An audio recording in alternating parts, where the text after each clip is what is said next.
Que a paz do Senhor esteja sobre sua vida. Hoje seguimos com nosso estudo do livro de Isaías, chegando ao capítulo 44. Este capítulo traz uma mensagem de esperança e reafirmação da fidelidade de Deus para com seu povo. O Senhor lembra Israel de sua soberania, reforça seu compromisso de redenção e confronta a tolice da idolatria, mostrando que só Ele é digno de adoração. Neste capítulo, Deus promete derramar seu Espírito sobre o seu povo, garantindo que Ele os sustentará e os guardará. Ele também expõe a inutilidade dos ídolos feitos por mãos humanas, contrastando a glória do Criador com a fraqueza das obras dos homens. O Senhor declara que Ele é o único Deus verdadeiro e reafirma que a história está em suas mãos. Agora, convido você a acompanhar a leitura do capítulo 44 de Isaías.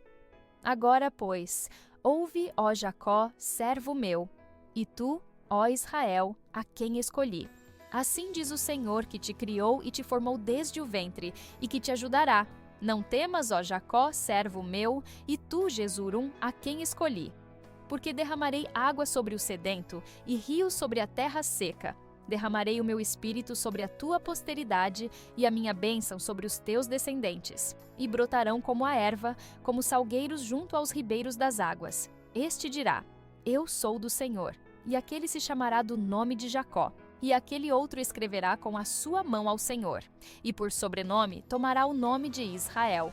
Assim diz o Senhor, Rei de Israel, e seu Redentor, o Senhor dos Exércitos. Eu sou o primeiro e eu sou o último, e fora de mim não há Deus. E quem proclamará como eu, e anunciará isto, e o porá em ordem perante mim, desde que ordenei um povo eterno? E anuncie-lhes as coisas vindouras, e as que ainda hão de vir. Não vos assombreis, nem temais. Porventura, desde então não vô-lo fiz ouvir, e não vô-lo anunciei? Porque vós sois as minhas testemunhas.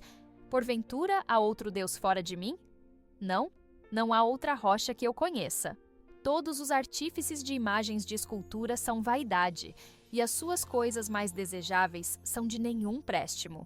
E suas próprias testemunhas nada veem nem entendem para que sejam envergonhados. Quem forma um Deus e funde uma imagem de escultura, que é de nenhum préstimo, eis que todos os seus companheiros ficarão confundidos, pois os mesmos artífices não passam de homens. Ajuntem-se todos e levantem-se. Assombrar-se-ão e serão juntamente confundidos. O ferreiro com a tenaz trabalha nas brasas, e o forma com martelos, e o lavra com a força do seu braço. Ele tem fome, e a sua força enfraquece, e não bebe água, e desfalece. O carpinteiro estende a régua, desenha-o com uma linha. Aplaina-o com a plaina, e traça-o com o compasso, e o faz à semelhança de um homem, segundo a forma de um homem, para ficar em casa. Quando corta para si cedros, toma também o cipreste e o carvalho. Assim escolhe dentre as árvores do bosque, planta um olmeiro, e a chuva o faz crescer. Então serve ao homem para queimar. E toma deles, e se aquenta, e os acende, e coze o pão. Também faz um Deus, e se prostra diante dele. Também fabrica uma imagem de escultura, e ajoelha-se diante dela. Metade dele queima no fogo, com a outra metade prepara a carne para comer. Assa-a e farta-se dela. Também se aquenta e diz: Ora, já me aquentei, já vi o fogo. Então do resto faz um Deus, uma imagem de escultura. Ajoelha-se diante dela e se inclina, e roga-lhe e diz: Livra-me, porquanto tu és o meu Deus. Nada sabem nem entendem, porque tapou os olhos para que não vejam, e os seus corações para que não entendam. E nenhum deles cai em si, e já não tem conhecimento nem entendimento para dizer: Metade queimei no fogo, e cozi pão sobre as suas brasas, assei sobre elas carne e a comi. E faria eu do resto uma abominação?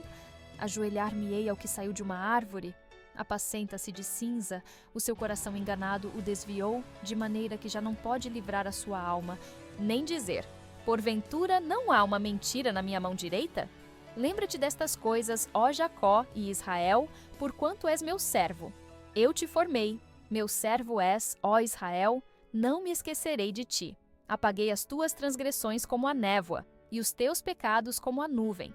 Torna-te para mim, porque eu te remi. Cantai alegres, vós, ó céus, porque o Senhor o fez. Exultai vós as partes mais baixas da terra. Vós, montes, retumbai com júbilo. Também vós, bosques e todas as suas árvores, porque o Senhor remiu a Jacó e glorificou-se em Israel. Assim diz o Senhor teu Redentor, e que te formou desde o ventre. Eu sou o Senhor que faço tudo, que sozinho estendo os céus e espraio a terra por mim mesmo, que desfaço os sinais dos inventores de mentiras e enlouqueço os adivinhos, que faço tornar atrás os sábios e converto em loucura o conhecimento deles, que confirmo a palavra do seu servo e cumpro o conselho dos seus mensageiros, que digo a Jerusalém: tu serás habitada, e as cidades de Judá sereis edificadas, e eu levantarei as suas ruínas, que digo à profundeza: seca-te, e eu secarei os teus rios, que digo de Ciro: é meu pastor, e cumprirá tudo o que me apraz, dizendo também a Jerusalém: tu serás edificada, e ao templo tu serás fundado. Isaías, capítulo 44, começa com uma reafirmação do amor e cuidado de Deus por Israel. Depois de chamar seu povo ao arrependimento no capítulo anterior, agora o Senhor lembra que Ele é o Criador e Redentor, garantindo que jamais os abandonará.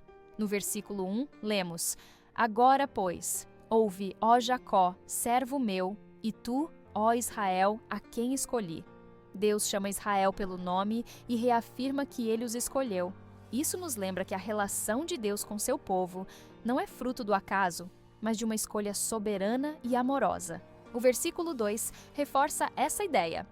Assim diz o Senhor que te criou e te formou desde o ventre e que te ajuda. Não temas, ó Jacó, servo meu, e tu, Jesurum, a quem escolhi. Deus lembra que Ele não apenas criou Israel, mas também os tem ajudado ao longo de sua história. A palavra Jesurum significa reto ou amado, um nome carinhoso que Deus usa para demonstrar seu amor por seu povo. O versículo 3 traz uma promessa poderosa: porque derramarei água sobre o sedento e rios sobre a terra seca. Derramarei o meu espírito sobre a tua posteridade e a minha bênção sobre os teus descendentes. Aqui, Deus fala de uma restauração espiritual. A imagem da água no deserto simboliza a renovação que Deus trará a Israel. Essa promessa também aponta para a vinda do Espírito Santo, que seria derramado sobre seu povo no futuro. No versículo 4, Deus continua a descrever essa renovação.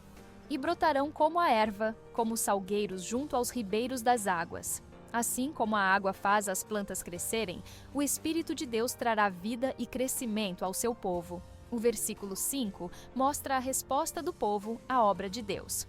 Este dirá: eu sou do Senhor, e aquele se chamará do nome de Jacó.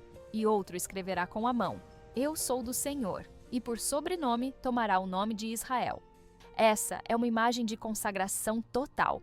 As pessoas reconhecerão a Deus como Senhor e desejarão pertencer a Ele.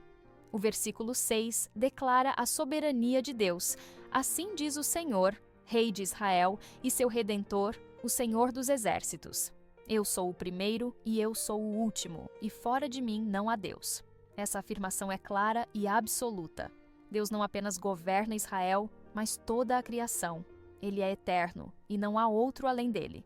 O versículo 7 traz um desafio. E quem há como eu, que proclame isso, que o declare e o exponha perante mim, desde que estabeleci o povo antigo, que anunciem as coisas futuras e as que hão de vir. Deus desafia qualquer outro suposto Deus a provar que pode predizer o futuro como Ele faz. Isso reforça que só o Senhor tem controle sobre a história. No versículo 8, Deus traz novamente uma mensagem de encorajamento. Não vos assombreis, nem temais. Porventura, desde então, não vô-lo fiz ouvir e não vô-lo anunciei? Porque vós sois as minhas testemunhas. Há outro Deus além de mim? Não, não há outra rocha que eu conheça.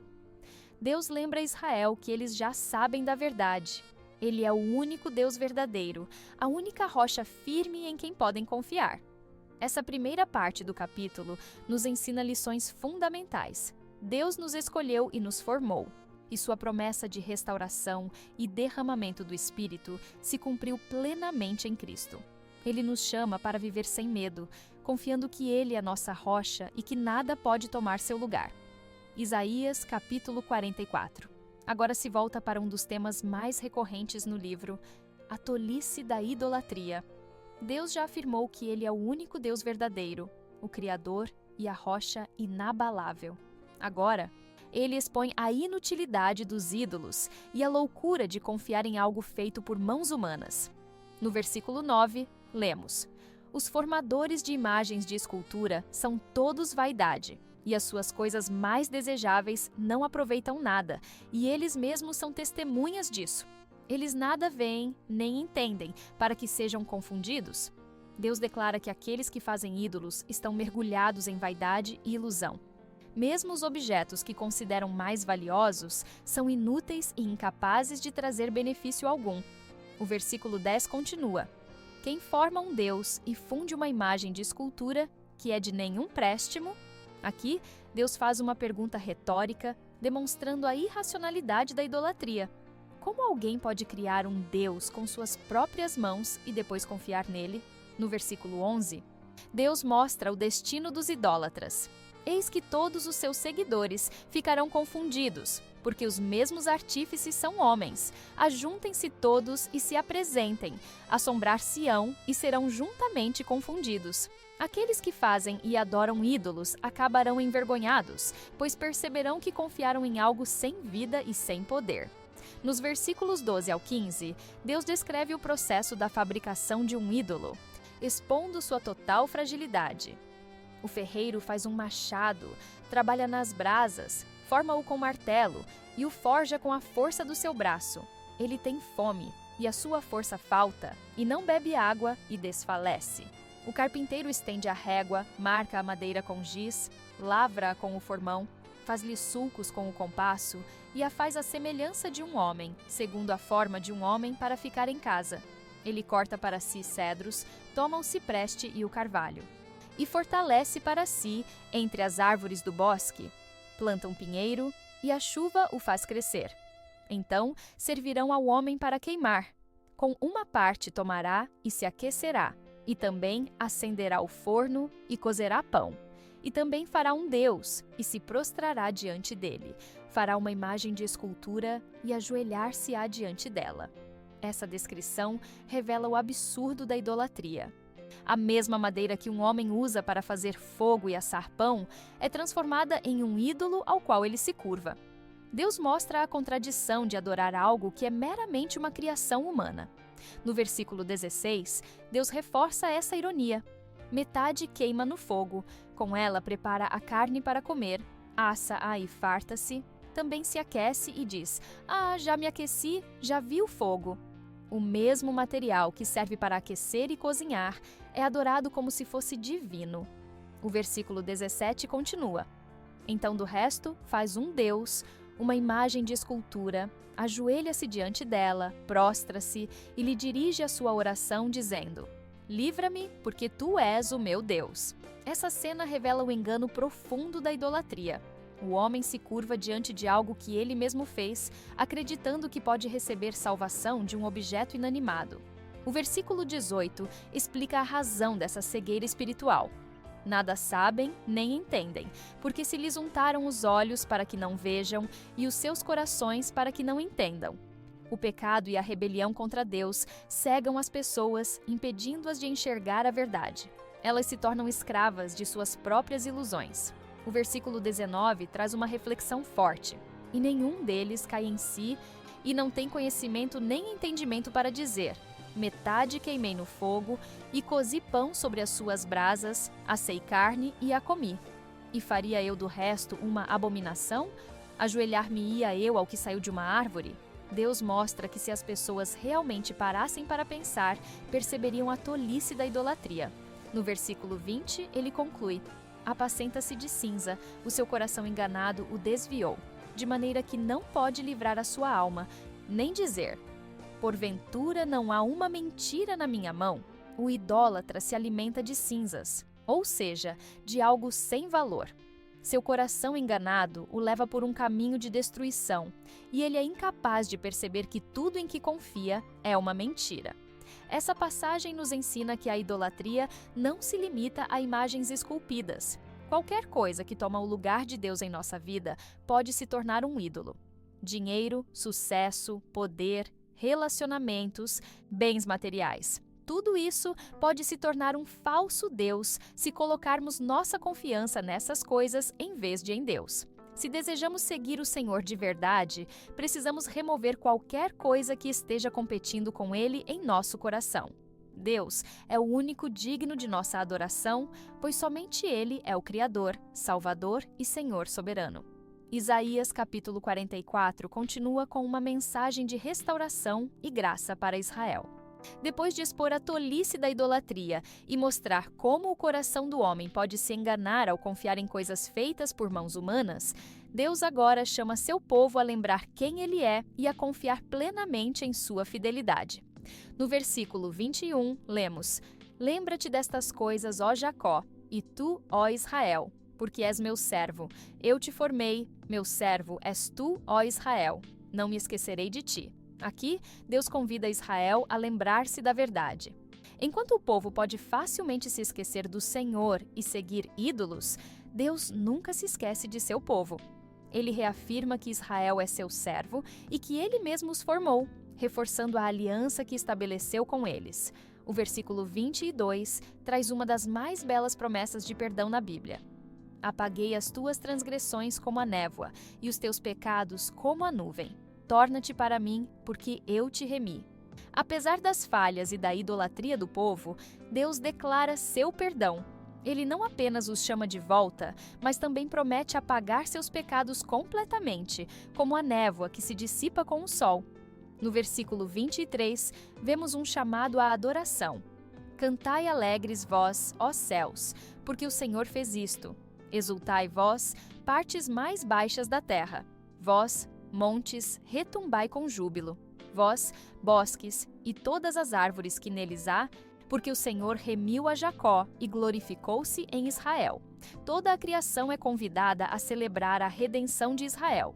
Isso nos lembra que a salvação de Deus não é apenas um evento isolado. Ela transforma tudo ao redor e traz glória ao seu nome. No versículo 24, Deus reafirma seu poder como Criador. Assim diz o Senhor, teu Redentor, e que te formou desde o ventre. Eu sou o Senhor que faço todas as coisas, que estendo os céus e espraio a terra por mim mesmo. Enquanto os ídolos são criados por homens, Deus é o Criador de tudo. Ele não precisa de ajuda nem de apoio. Ele sozinho sustenta toda a criação. O versículo 25 destaca a autoridade de Deus sobre os sábios da terra. Que desfaço os sinais dos inventores de mentiras e enlouqueço os adivinhos, que faço tornar atrás os sábios e converto em loucura o conhecimento deles. Aqui, Deus declara que a sabedoria humana, quando afastada dele, se torna inútil. Nenhum plano ou profecia feita por homens pode prevalecer contra a verdade do Senhor. No versículo 26, Deus revela seu compromisso em cumprir sua palavra. Que confirmo a palavra do meu servo e cumpro o conselho dos meus mensageiros, que digo a Jerusalém: tu serás habitada, e as cidades de Judá sereis reedificadas, e levantarei as suas ruínas. Essa profecia é poderosa porque foi escrita antes da destruição de Jerusalém e do cativeiro babilônico. Deus já estava anunciando que, mesmo que o povo fosse levado ao exílio, ele os traria de volta e restauraria sua terra. No versículo 27, Deus mostra seu domínio sobre a natureza. Que digo à profundeza: seca-te, e eu secarei os teus rios. Isso aponta para o controle soberano de Deus sobre toda a criação, assim como ele abriu o Mar Vermelho para libertar Israel no Êxodo. O capítulo termina no versículo 28 com uma profecia impressionante. Que digo de Ciro: ele é meu pastor e cumprirá tudo o que me apraz, dizendo a Jerusalém: tu serás edificada, e ao templo tu serás fundado. Aqui, Deus menciona Ciro, rei da Pérsia, pelo nome, mais de 150 anos antes dele nascer. Esse rei seria usado por Deus para permitir que os judeus voltassem a Jerusalém e reconstruíssem o templo após o cativeiro babilônico. Isso demonstra o poder absoluto de Deus sobre a história e como ele usa até mesmo reis pagãos para cumprir seus propósitos. Essa parte do capítulo nos ensina verdades profundas sobre Deus e sua fidelidade. Ele é o Criador de tudo e tem domínio sobre a história. Mesmo quando Israel falhou e caiu na idolatria, Deus os chamou de volta e ofereceu perdão. Ele nunca se esquece de seu povo e já preparava um futuro de restauração antes mesmo que eles precisassem. Isso também se aplica a nós. Deus conhece nossa história, nossos erros e fracassos, mas Ele nos chama para perto e nos oferece redenção. Seu perdão é completo e sua soberania é absoluta. Podemos confiar que, independentemente do que aconteça, Ele está no controle e cumprirá todas as suas promessas.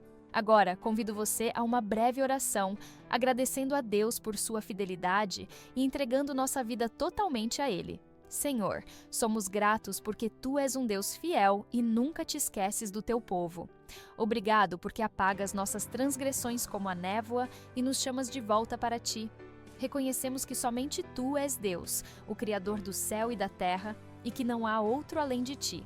Que possamos confiar plenamente na Tua soberania e viver em obediência à Tua vontade. Obrigado porque já preparaste um futuro de restauração para nós. Fortalece nossa fé e ensina-nos a viver para a Tua glória, sabendo que tudo está em Tuas mãos. Em nome de Jesus Cristo, nosso Senhor e Salvador, oramos e agradecemos. Amém. Agradecemos pela sua presença aqui neste canal de estudo, onde vimos o capítulo 44 de Isaías.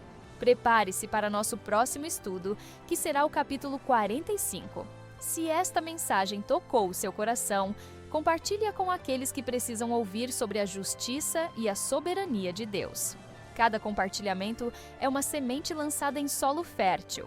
E o Senhor, em sua infinita graça, abençoa aqueles que dedicam suas vidas a espalhar a verdade de sua palavra. Junte-se a nós nesta missão de alcançar mais vidas com a mensagem do Evangelho. Compartilhe este estudo com amigos, familiares e em suas redes sociais, permitindo que mais pessoas conheçam a fidelidade do Senhor e encontrem segurança em sua presença. Que o Senhor abençoe sua vida abundantemente, renove suas forças e o guie em cada passo do caminho. Amém.